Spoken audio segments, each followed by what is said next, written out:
عدالت کی بیوی کا نام تاج بیگم تھا۔ تاج بہت خوش ہوئی کہ اتنے برگزیدہ پیر نے اس کو اپنی خدمت کے لیے چنا ہے۔ اسی رات چلہ شروع ہو گیا۔ تاج کی چارپائی کمرے کے دروازے کے ساتھ برآمدے میں بچھا دی گئی۔ عدالت سے میں نے پوچھا کہ ملزم تاج کو کتنی بار اندر بلاتا تھا۔ عدالت نے بتایا کہ وہ سو جاتا تھا۔ صبح اس کو تاج بتاتی تھی کہ رات کو ملزم نے اس کو 2 بار یا 3 بار اندر بلایا تھا۔ ملزم نے اعلان کر دیا تھا کہ جب تک چلہ ختم نہیں ہو جاتا باہر کا کوئی آدمی نہ کوئی عورت اس کے پاس سلام کے واسطے یا کسی مراد کے واسطے آئے۔ دن کے وقت اس کے دونوں آدمی اندر جاتے تھے، رات کو ان کو بھی اندر جانے کی اجازت نہیں تھی۔ رات کو صرف تاج ملزم کے بلاوے پر اندر جاتی تھی۔ یہ سلسلہ چلتا رہا۔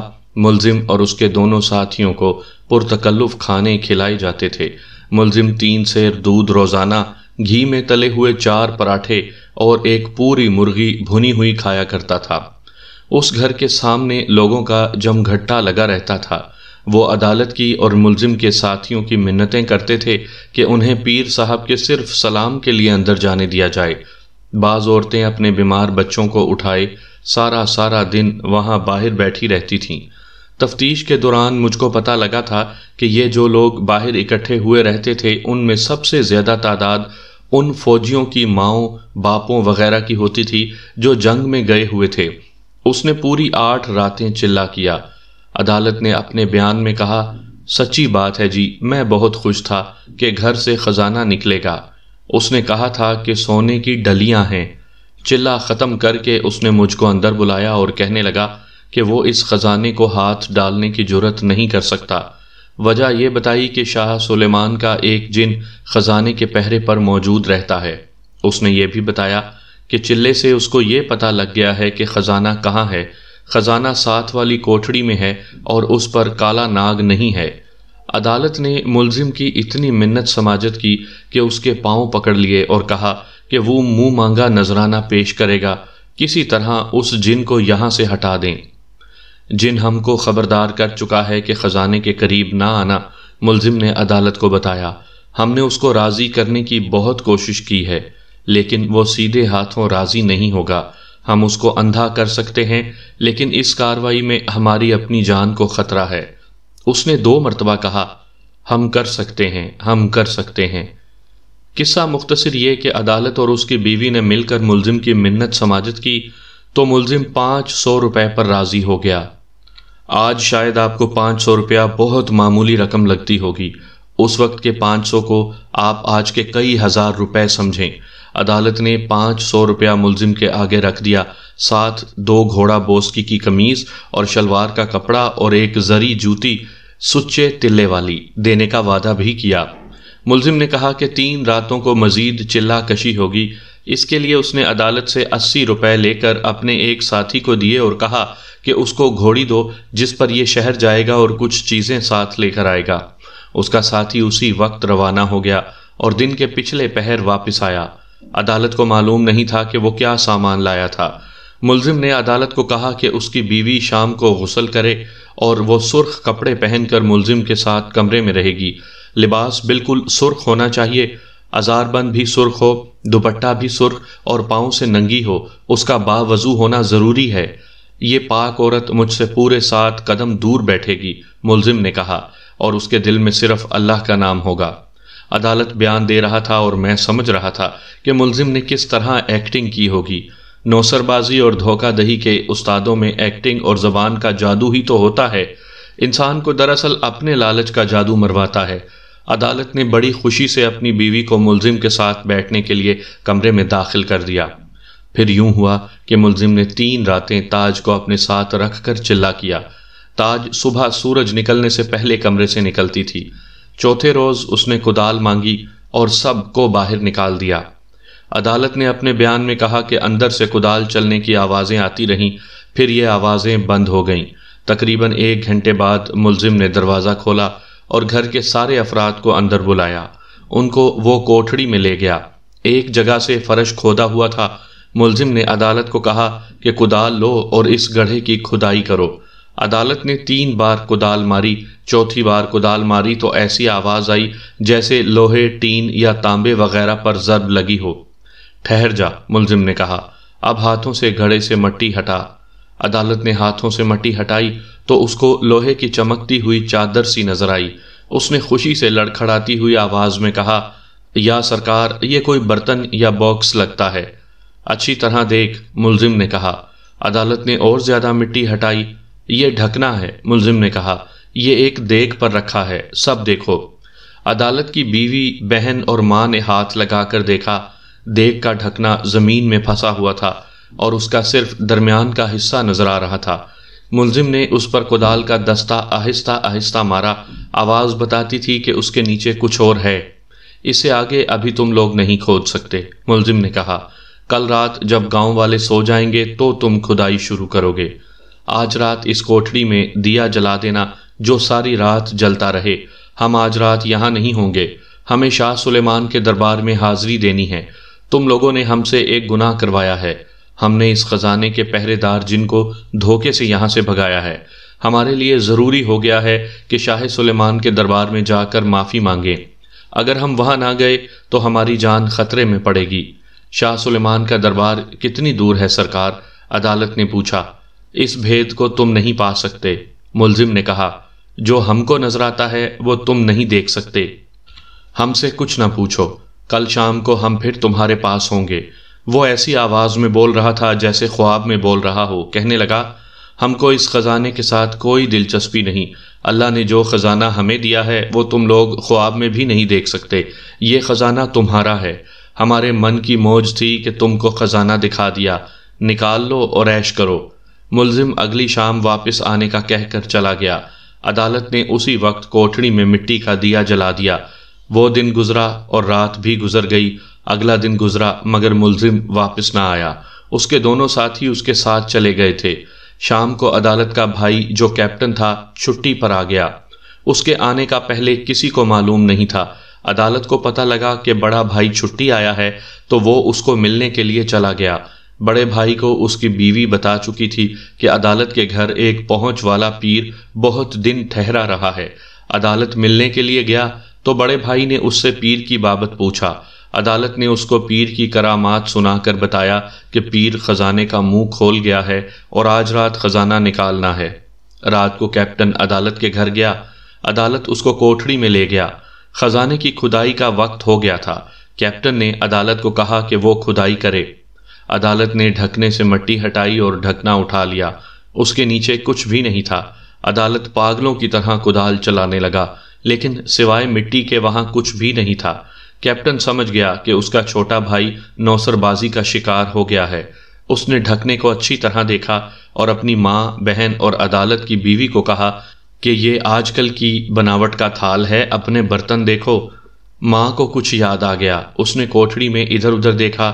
ایک جگہ بہت بڑا دیگچہ رکھا تھا۔ ماں نے کہا، اس کا ڈھکنا جو 1.5 فٹ قطر کا تھا دیگچے پر نہیں تھا، یہ ڈھکنا بڑے سائز کا تھا۔ ماں نے وہ تھال جو گڑھے سے نکلا تھا دیگچے پر رکھا۔ یہ تو اس دیگچے کا ڈھکنا ہے، ماں نے کہا۔ عدالت کی بیوی نے بھی اس تھال کو پہچان لیا اور عدالت کی بہن نے بھی پہچان لیا۔ سب ایک دوسرے کے منہ کو دیکھنے لگے۔ میں سمجھ گیا کہ ملزم نے یہ واردات کس طرح کی ہوگی۔ اس نے کدال مانگی تھی اور اندر اکیلا رہا تھا۔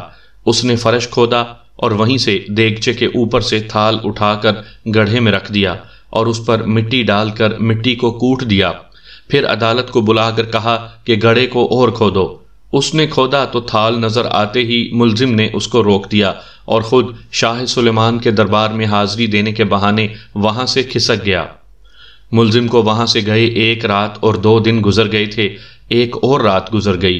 الصبح کیپٹن اپنے بھائی عدالت اور 3 اور آدمیوں کو ساتھ لے کر ملزم کے تعاقب میں چلا گیا۔ یہ تو سارے گاؤں نے دیکھا تھا کہ وہ کس طرف گیا ہے۔ ملزم کا حلیہ اور لباس ایسا تھا کہ ہر کوئی اس کو دیکھتا تھا۔ یہ میں آپ کو سنا چکا ہوں کہ ان لوگوں نے اس کو کہاں جا پکڑا۔ عدالت کے گاؤں سے وہ گاؤں بہت دور تھا اور دوسرے تھانے کے علاقے میں تھا۔ اس گاؤں میں ملزم نے ایسے کنویں میں سے پانی نکالا تھا جس میں سے پانی نکلنے کی توقع ختم ہو گئی تھی۔ میں نے کنویں والوں سے بھی تفتیش کرنی تھی۔ میں نے ان کی لسٹ بنائی اور عدالت کے گاؤں کے نمبردار کو کہا کہ وہ ابھی اس گاؤں کو کسی کو روانہ کر دے اور ان تمام آدمیوں کو ساتھ لے آئے۔ میں نے یہ بھی کہا کہ کوئی اس معاملے میں گواہی یا کوئی خبر دینا چاہے وہ بھی آ جائے۔ میرا دماغ کسی اور خیال میں پھنسا ہوا تھا۔ دماغ کہتا تھا کہ ملزم کا کوئی خفیہ ساتھی عدالت کے گاؤں میں موجود ہے۔ خیال تو یہ بھی آتا تھا کہ ملزم کا کوئی درد مند اس گھر میں موجود ہے، لیکن اس خیال کو میرا دماغ اچھی طرح قبول نہیں کرتا تھا۔ اس گھر کے ساتھ تو دھوکا ہوا تھا، کوئی نوکر ہو سکتا تھا۔ ملزم دریچے کے راستے فرار نہیں ہوا تھا، اس کو فرار کروایا گیا تھا۔ کپتان صاحب، میں نے عدالت کے بڑے بھائی کو کہا، یہ کوئی خطرناک مجرم ہے۔ اگر اس کو جلد پکڑا نہ گیا تو میں بتا نہیں سکتا کہ اس علاقے میں نوسر بازی اور دھوکہ دہی کے علاوہ کتنی خطرناک وارداتیں شروع ہو جائیں گی۔ مجھ کو صرف آپ کے بھائی کے ساتھ نہیں، سارے علاقے کے ساتھ ہمدردی ہے۔ اپنا فرض پورا کرنے کے واسطے مجھ کو ضرورت ہوگی کہ میں آپ کے خاندان کی عورتوں سے بھی تفتیش کروں۔ آپ کو اس پر اعتراض نہیں ہونا چاہیے۔ سب میری مائیں بہنیں ہیں، میں نے اپنا کام کرنا ہے۔ یہ میری نوکری اور میری عزت کا سوال ہے۔ آپ ملٹری آفیسر ہیں، آپ کو سروس کے معاملوں کا علم ہے۔ جناب، آپ کو کھلی اجازت ہے، کیپٹن نے کہا۔ صرف یہ عرض کروں گا کہ تفتیش میری بیٹھک میں یا میرے بھائی کی بیٹھک میں بیٹھ کر کریں۔ دوسری عرض یہ ہے کہ آپ کھانا ہمارے گھر سے کھائیں گے۔ گھر میں اگر نوکر چا کر کام کرتے ہیں تو ان کو میرے سپرد کر دیں، میں نے کہا۔ رات کو کوئی نوکر اس حویلی کے اندر یا باہر سوتا ہے تو مجھ کو بتا دیں۔ 2 نوکر میرے سپرد کیے گئے۔ ان سے پوچھا کہ رات کو وہ کہاں سوتے ہیں۔ ایک نے بتایا کہ وہ اپنے گھر سوتا ہے، دوسرے نے بتایا کہ وہ دریچے کے دوسری طرف والے صحن میں سوتا ہے، اور جس رات ملزم نکل کر گیا اس رات بھی وہ وہیں سویا تھا۔ میں نے اس نوکر کو اپنے ساتھ لیا اور اس طرف والے صحن میں چلا گیا۔ وہ مویشیوں کا صحن تھا۔ میں نے نوکر سے پوچھا کہ وہ کس جگہ سویا تھا۔ اس نے ایک کھرلی کے قریب جگہ بتائی۔ اوپر نیم کا گھنا درخت تھا۔ بڑا دروازہ اس جگہ سے 8 قدم دور تھا۔ میں نے قدم ناپے تھے۔ میرے سوال کا جواب دیتے ہوئے اس نے بتایا کہ وہ فجر کی اذان کے ساتھ یا اس سے ذرا پہلے جاگ اٹھتا ہے اور بھینس کو چارہ ڈال کر بھینس دھوتا ہے۔ اس نے میرے سوال پر یہ بھی بتایا کہ صحن کا بڑا دروازہ اندر سے بند ہوتا ہے اور وہ صبح خود دروازہ کھولتا ہے۔ یہ عام دروازوں سے زیادہ چوڑا اور اونچا دروازہ تھا۔ مویشیوں کے واسطے دروازے بڑے رکھے جاتے ہیں۔ اس دروازے کی زنجیر تھی جو دائیں بائیں لگتی تھی۔ مجھ کو کیپٹن نے بتایا تھا کہ صبح دیکھا تو وہ دریچہ بھی کھلا تھا اور مویشیوں والے صحن کے دروازے کی زنجیر بھی کھلی ہوئی تھی۔ اچھی طرح یاد کرو، میں نے نوکر کو کہا۔ آج صبح دروازہ تم نے کھولا تھا یا تم جاگے تو دروازہ کھلا ہوا تھا؟ مجھ کو اچھی طرح یاد ہے جی، نوکر نے جواب دیا۔ میں نے زنجیر خود کھولی تھی۔ کیا تم کو معلوم ہے کہ یہاں ایک پیر آیا تھا؟ معلوم ہے جی، اس نے جواب دیا۔ وہ یہاں بہت دن رہا تھا، پھر چلا گیا تھا۔ کل اس کو پھر اس گھر میں لے آئے تھے۔ گاؤں میں بہت شور شرابہ ہوا تھا۔ کپتان صاحب نے اور ان کے بھائی صاحب اور 2-3 اور آدمیوں نے اس کو بہت مارا پیٹا تھا۔ آج صبح سویرے جب میں مویشیوں کو چارہ ڈال رہا تھا، چودھری صاحب یعنی عدالت صاحب ادھر آئے اور مجھ سے پوچھا کہ تم کہاں سوئے ہوئے تھے۔ میں نے ان کو یہی جگہ بتائی۔ انہوں نے مجھ سے اور کچھ نہیں پوچھا۔ چودھری صاحب مجھ کو گالیاں دے کر چلے گئے تو کپتان صاحب آ گئے۔ میں نے ان کو بتایا کہ وہ ادھر سے کس طرح جا سکتا تھا، زنجیر تو اندر سے لگی ہوئی تھی۔ ہم غریب لوگ ہیں سرکار، گالیاں کھانا ہمارا کام ہے۔ میں نے ان کو اور کچھ نہ کہا اور وہ چلے گئے۔ میں نے نوکر کو بیٹھک میں بٹھایا ہوا تھا، اس کو وہیں چھوڑ کر میں باہر آیا اور کیپٹن کو اور عدالت کو ایک طرف لے جا کر پوچھا کہ وہ صبح جب مویشیوں والے صحن میں گئے تو ادھر کا بڑا دروازہ کھلا تھا؟ کیا انہوں نے نوکر سے پوچھا تھا کہ وہ صبح اٹھا تو دروازے کی زنجیر کھلی تھی یا بند؟ دونوں بھائیوں نے ایک دوسرے کی طرف دیکھا۔ وہ حیران اور پریشان سے ہو گئے۔ کیا نوکر نے آپ کو بتایا تھا کہ زنجیر بند تھی؟ میں نے پوچھا۔ ہاں جی، عدالت نے جواب دیا۔ آپ مجھ کو اب یہ بتائیں، میں نے پوچھا، کیا آپ کو اس نوکر پر اعتبار ہے؟ یہ کیسا آدمی ہے؟ 16 آنے اعتبار ہے جی، عدالت نے جواب دیا، اور حیران ہو کر پوچھا، اس نے کوئی گڑبڑ کی ہے؟ یہ تو پتہ لگ جائے گا، میں نے کہا۔ ضروری نہیں کہ اس نے کوئی گڑبڑ کی ہو، میں آپ کو یہ بتانا چاہتا ہوں کہ ملزم دریچے سے نہیں نکلا اور وہ پچھلے صحن میں گیا ہی نہیں۔ جناب، صبح دیکھا تو دریچہ کھلا ہوا تھا، عدالت نے کہا۔ وہ تو ہمیشہ بند رہتا تھا۔ اور تو کوئی رستہ ہی نہیں تھا انسپیکٹر صاحب، کیپٹن نے کہا۔ بڑے کمرے کا دروازہ باہر سے بند تھا، باہر کا دروازہ اندر سے بند تھا، وہ گیا ہی دریچے سے ہے۔ ملزم کا جسم آپ دونوں میں سے کس کے ساتھ ملتا تھا؟ میرا جسم دیکھ لیں، عدالت نے جواب دیا۔ وہ مجھ سے تھوڑا موٹا ہوگا، کم نہیں تھا۔ میں دونوں کو اندر اس کمرے میں لے گیا جس کی پچھلی دیوار میں دریچہ تھا۔ سب سے پہلے دونوں کو دیوار کا وہ حصہ دکھایا جس میں دریچہ فٹ کیا ہوا تھا، اور ان کو کہا کہ وہاں گرد کی تہیں دیکھ لیں۔ پھر عدالت کو کہا کہ دریچے میں سے نکل کر اس طرف جائے۔ وہ اوپر ہوا اور سر اس طرف کیا، لیکن کندھے پھنس گئے۔ اس نے کندھے اوپر نیچے کر کے گزرنے کی کوشش کی، کندھے باہر نکل گئے، لیکن بڑی مشکل سے۔ میں نے اس کو کہا کہ واپس آ جائے۔ وہ ٹیڑھا میڑا ہو کر واپس آیا۔ اب یہاں دیکھو، میں نے دیوار کے دریچے والی جگہ دکھا کر کہا۔ گرد کہاں گئی؟ اپنی قمیض دیکھیں۔ اگر ملزم ادھر سے گیا ہوتا تو یہاں گرد نہ ہوتی، اور دوسری طرف دیوار کے ساتھ جو دھول ہے اس پر ملزم کے کھرے ہوتے۔ کپتان صاحب، وہ ادھر سے نہیں گیا۔ اس واسطے آپ کے نوکر پر شک نہیں ہوتا کہ اس نے ملزم کو اس طرف سے فرار کروایا ہوگا۔ ہمارا تو فوجی دماغ ہے جی، کیپٹن نے کہا، اتنی باریکیاں ہم کہاں سمجھ سکتے ہیں، لیکن عدالت کہتا ہے، گھر کی عورتیں کہتی ہیں کہ ادھر کے دروازے پکے بند تھے، پھر وہ گیا کدھر سے؟ انتظام اتنا پکا تھا کہ ہم نے اس کے ہاتھ پاؤں رسی سے نہ باندھے، عدالت نے کہا۔ سیدھی بات ہے جی، کیپٹن نے کہا، رسیوں سے ہاتھ پاؤں باندھنے کا خیال ہی نہیں آیا۔ غصہ اتنا زیادہ تھا کہ دماغ خراب ہو گیا تھا۔ یہ عدالت تو کہتا تھا کہ اس کو قتل کر کے لاش کہیں دفن کر دیں گے۔ میں نے اس کو کہا کہ نیک بخت ایسا کام نہ کرنا، پکڑے گئے تو مارے جائیں گے۔ جناب، عدالت نے کسی اور ہی لہجے میں کہا، اس نے ہمارے ساتھ بہت بڑا دھوکہ کیا ہے، لیکن مجھ کو یہ شک ہو رہا ہے کہ اس کے پاس کوئی علم یا عمل ضرور ہوگا، اسی کے زور پر وہ نکل گیا ہے۔ اگر ہم اس کو باندھ کر رکھتے تو وہ رسیاں کھول لیتا۔ اس کے فرار کی تو اور کوئی صورت نہیں تھی، کیپٹن نے کہا۔ یہ میں آپ کو تفتیش کے بعد بتاؤں گا کہ اس کے پاس کوئی علم تھا یا نہیں، میں نے کہا، اور بیٹھک میں چلا گیا۔ میں نے نوکر سے بہت ساری باتیں پوچھیں، لیکن اس کو اندر کی باتوں کا علم نہیں تھا۔ میں نے اس سے یہ بھی پوچھا کہ عدالت کی بہن کا اپنے خاوند کے ساتھ کیا جھگڑا ہے۔ میں معلوم یہ کرنا چاہتا تھا کہ اس عورت کا چال چلن کیسا ہے۔ ہم نوکر چاکر تو یہی سمجھتے ہیں جی کہ بی بی اپنا دماغ اونچا رکھتی ہے، اور اس کے سسرال والے کہتے ہیں کہ دماغ ہمارا اونچا ہے۔ نوکر نے کہا، کوئی بڑی وجہ نہیں۔ اس کے خاوند کو اس کے چال چلن پر شبہ ہوگا؟ نہ جی، نوکر نے کہا، ہمارے کانوں میں ابھی تک ایسی کوئی بات نہیں پڑی۔ خاوند تو اس کو دل سے چاہتا ہے۔ مجھ کو میری ماں نے بتایا تھا اس کی ساس ٹھیک عورت نہیں، وہ تو گاؤں کی چھوٹی ذاتوں کے لوگوں پر اس طرح حکم چلاتی ہے جیسے وہ اس گاؤں کی ملکہ ہو۔ تم کس طرح یقین سے کہہ سکتے ہو کہ بی بی کا چال چلن ٹھیک ہے؟ خراب ہو تو پتہ چل ہی جاتا ہے جی، نوکر نے جواب دیا۔ بی بی باہر تو نکلتی ہی نہیں، اور گھر میں کسی غیر مرد کا آنا جانا ہے ہی نہیں۔ اور عدالت کی بیوی کیسی عورت ہے؟ یہ بھی ٹھیک ٹھاک ہے جی، نوکر نے جواب دیا۔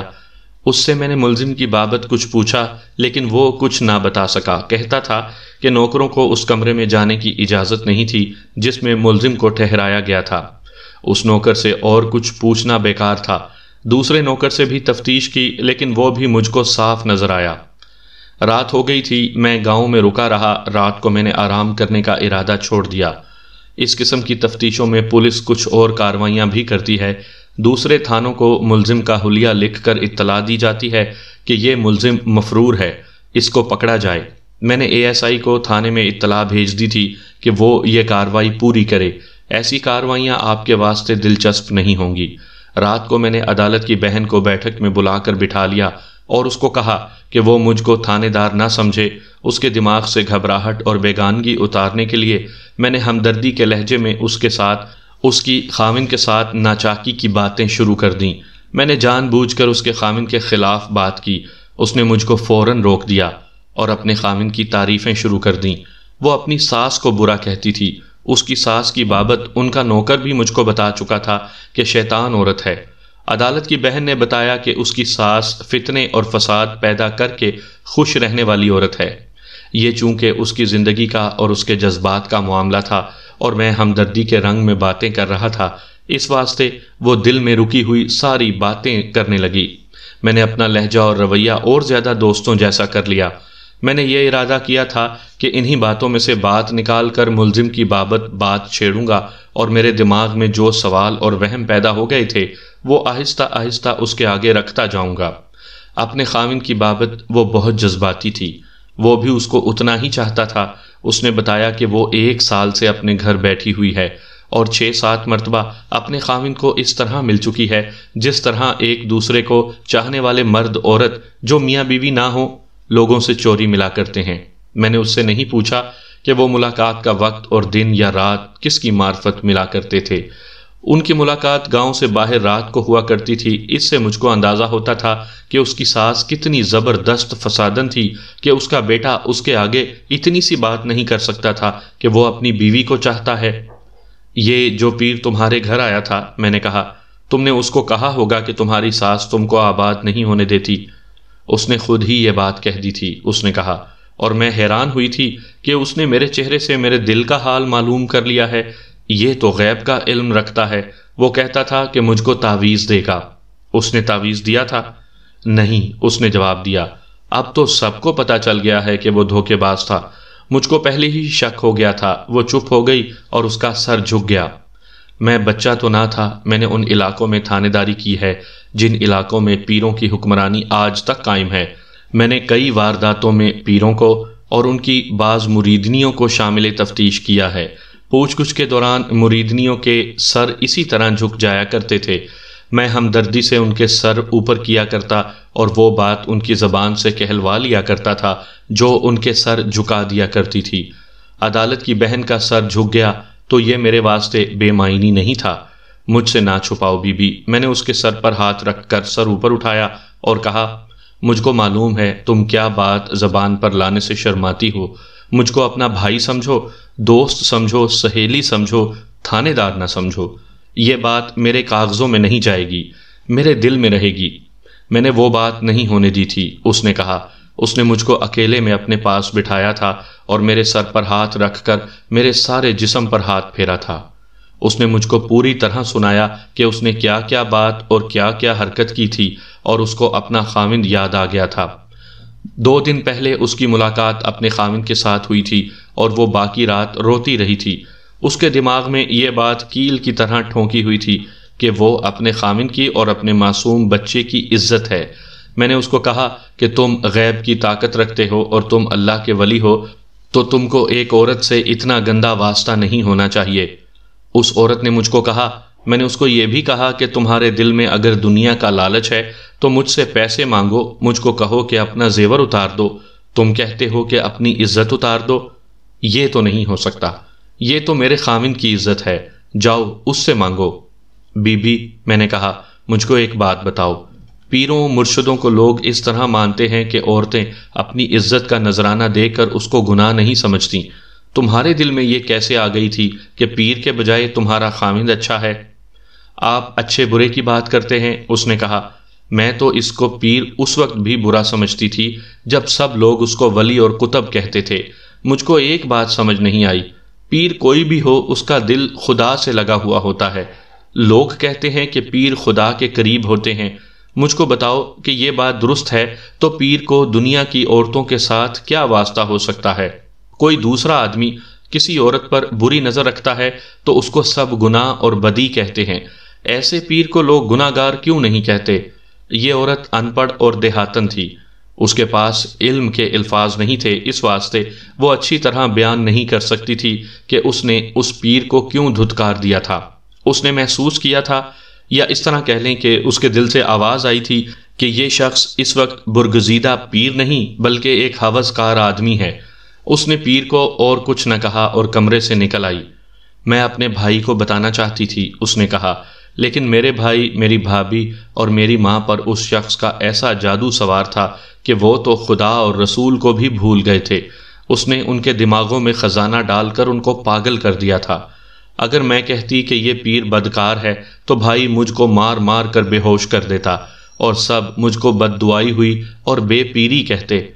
بس جی، میں دیکھتی رہی اور دودھ الگ اور پانی الگ ہو گیا۔ بی بی کی شکل و صورت بہت اچھی تھی۔ اس کا جسم اور زیادہ اچھا تھا، اس کے چہرے کی رنگت بھی اچھی تھی، لیکن اب مجھ کو اس طرح لگا جیسے اس عورت کے وجود میں اللہ کا نور ہے، جس کی چمک اس کی آنکھوں میں بھی ہے اور اس کے چہرے پر بھی۔ اس کی باتیں میرے دل پر اثر کر رہی تھیں۔ تمہارے بھائی عدالت نے بتایا ہے کہ اس کی بیوی پیر کی خدمت کے واسطے رات کو اس کے ساتھ رہتی تھی۔ میں نے کہا، اس کی بابت تمہارا کیا خیال ہے؟ میں تم کو ایک بار پھر کہتا ہوں کہ جو بات تم مجھ کو بتاؤ گی وہ میرے دل میں رہے گی۔ یہ بھی سوچ لو کہ تمہارے بھائی کے ساتھ دھوکہ ہوا ہے، اس کا 500 روپیہ ملزم کھا گیا ہے، 1000 سے زیادہ جی۔ اس نے کہا، اس مردود نے ہمارا 500 کے علاوہ بھی روپیہ کھایا ہے۔ میرے بھائی کے ساتھ بڑا دھوکہ تو یہ ہوا ہے کہ تاج راتوں کو پیر کے کمرے میں رہی ہے، اور میں آپ کو اور کیا بتاؤں۔ عورت کا چہرہ دیکھ کر اس کا دل کا بھید پا لیتی ہے۔ تم نے اس کو روکا نہیں؟ مجھ کو تو وہ ویسے ہی اچھا نہیں سمجھتی۔ اس نے کہا، اس کو میں کوئی ایسی ویسی بات کہہ دیتی تو وہ مجھ کو گھر سے نکلوا دیتی۔ مجھ کو ایک بات ذرا سوچ کر بتاؤ۔ میں نے کہا، کیا تم کو یقین ہے کہ وہ دھوکے باز اس راستے سے بھاگا ہے جو راستہ تمہارے بھائی بتاتے ہیں؟ میں نے سوچا ہی نہیں، اس نے جواب دیا۔ میں اس خوشی میں مست رہی کہ یہ کافر پکڑا گیا ہے اور اس کی پٹائی ہو رہی ہے۔ کیا تاج بھی خوش تھی؟ میں نے یہ سوال ایسے خیال سے کیا جو اچانک میرے دماغ میں آ گیا تھا۔ وہ تو ایسے لگتا تھا جیسے مر ہی گئی ہو، اس نے جواب دیا۔ اس کا رنگ پیلا پڑ گیا تھا۔ میں نے اس کی جو حالت دیکھی تھی وہ میں بیان نہیں کر سکتی۔ آپ سمجھ لیں کہ اس کی حالت ایسی تھی جیسے وہ اس کافر کے ساتھ پکڑی گئی ہو۔ یہ عورت تو اس کی پکی مریدنی بن گئی تھی اور میرا بھائی خوش تھا۔ اس عورت کے سینے سے میں نے اور بھی باتیں نکلوانے کی کوشش کی، لیکن اس کے پاس اور کچھ تھا ہی نہیں۔ میں نے اس سے نوکروں کی بابت پوچھا کہ وہ کیسے ہیں۔ اس نے یقین کے لہجے میں کہا کہ دونوں بھلے مانس قسم کے آدمی ہیں۔ اس کو میں نے جانے کو کہا اور نمبردار کو بلا لیا۔ وہ اسی خاندان کا آدمی تھا، اس واسطے مجھ کو یہ توقع نہیں تھی کہ یہ اپنے خاندان کے لوگوں کے خلاف کوئی بات کرے گا۔ میں نے اس کو کہا کہ اس نے یہ بھی نہیں دیکھا کہ یہ پیر کون تھا اور کہاں سے آیا تھا، اور اس کے ساتھ جو 2 آدمی تھے وہ کون تھے۔ نمبردار نے اپنے آپ کو بچانے کے واسطے بہت ساری باتیں کی۔ ان باتوں میں جھوٹ بھی شامل تھا۔ میں جانتا تھا کہ وہ انہی لوگوں میں سے تھا جو ملزم کے جادو میں آ گئے تھے۔ مجھ کو ایک بات آج بتاؤ یا کل بتاؤ، میں نے اس سے پوچھا۔ ملزم جب اس گاؤں میں پیر بن کر آیا تو دوسرے گاؤں کے لوگ بھی یہاں آتے رہے تھے۔ کیا تم نے ان میں اپنے گاؤں کا یا علاقے کا کوئی پیشہ ور مجرم یا کوئی بدماش دیکھا تھا جو ملزم کے ساتھ یا اس کے آدمیوں کے ساتھ بیٹھا رہا ہو؟ وہ سوچ میں پڑ گیا اور کوئی جواب نہ دے سکا۔ میں نے اس کو کہا کہ وہ اچھی طرح یاد کرے، گاؤں والوں سے پوچھے اور مجھ کو بتائے۔ آدھی رات ہونے کو آئی تھی، میں سو گیا۔ صبح سویرے عدالت کی بیوی تاج کو بلا لیا۔ وہ عدالت کی بہن سے زیادہ خوبصورت تھی۔ میں نے اس کے دل سے گھبراہٹ اتارنے کی کوشش نہ کی۔